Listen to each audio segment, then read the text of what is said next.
இனிய தமிழ் உறவுகளுக்கு இனிய காலை வணக்கம். எல்லோரும் எப்படி இருக்கீங்க? நம்ம இந்த வீடியோவில் எதை பற்றி பார்க்க போகிறோன்னா, மகாத்மா காந்தி அவர்களுடைய வாழ்க்கையில் சில நிகழ்வுகளை சுருக்கமாக பார்க்க போகிறோம். அதுக்கு முன்னாடி நீங்கள் இப்போ தான் நம்ம சேனலை ஃபஸ்ட் டைம் பார்க்குறீங்க அப்படின்னா மறக்காமல் சப்ஸ்கிரைப் பண்ணி வச்சுக்கோங்க. பக்கத்தில் இருக்க பெல் பட்டனை கிளிக் பண்ணி ஆளுன்றதையும் செட் பண்ணி வச்சுக்கோங்க. அப்போ தான் நம்ம போடுற அடுத்தடுத்த வீடியோஸ் உங்களுக்கு நோட்டிஃபிகேஷனில் வரும். இந்த வீடியோவை ஸ்பான்சர் பண்ணுறது நம்ம genreviews.online. இப்போ நம்ம ஒரு ப்ராடக்ட்டை வாங்க போகிறோன்னா அதை பற்றின ரிவ்யூ தெரிஞ்சுக்கிட்டு வாங்கினா நமக்கு ரொம்ப யூஸ்ஃபுல்லாக இருக்கும். அப்படி நீங்கள் ஏதாவது ஒரு ப்ராடக்ட்டை பற்றி ரிவ்யூ தெரிஞ்சுக்கணுன்னு ஆசைப்பட்றீங்கன்னா நம்மளுடைய genreviews.online அப்படின்ற அந்த வெப்சைட்டுக்கு போயிட்டு தெரிஞ்சுக்கோங்க. அதனுடைய லிங்க் நான் டிஸ்கிரிப்ஷனில் கொடுத்துருக்கேன். மறக்காமல் எல்லோரும் யூஸ் பண்ணிக்கோங்க. இப்போ வாங்க நம்ம வீடியோக்குள்ளே போகலாம்.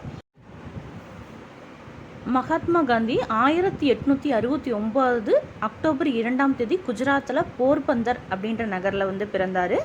இவர் சுதந்திர போராட்டத்தில் முன்னணி தலைவராக விளங்கினார். காந்திஜி அவரோட ஆரம்ப கல்வியை இந்தியாவிலேயே முடிச்சுட்டு சட்டப்படிப்புக்காக லண்டனுக்கு போய் 1899 பிஏ பட்டம் முடித்தார்.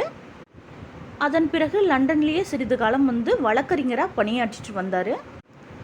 அதன் பிறகு 1893 தென்னாப்பிரிக்காவுக்கு சட்ட பணியாற்ற சென்றார்.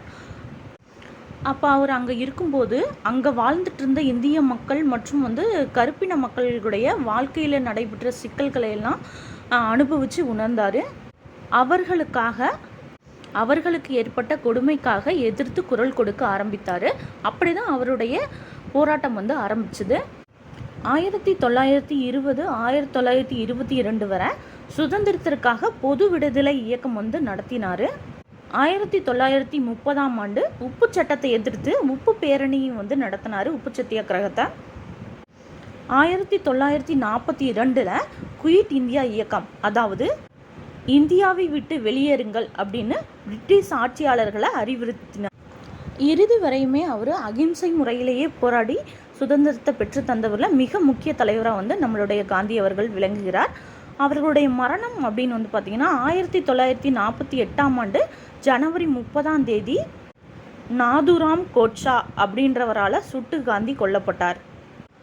அன்று முதல் இன்று வரை மகாத்மா காந்தி அவர்கள் உலகம் முழுவதும் அமைதி மற்றும் சமாதானத்தின் பிரதிபலிப்பாகவே எல்லார் மனதிலையும் விளங்கிட்டு இருக்காரு.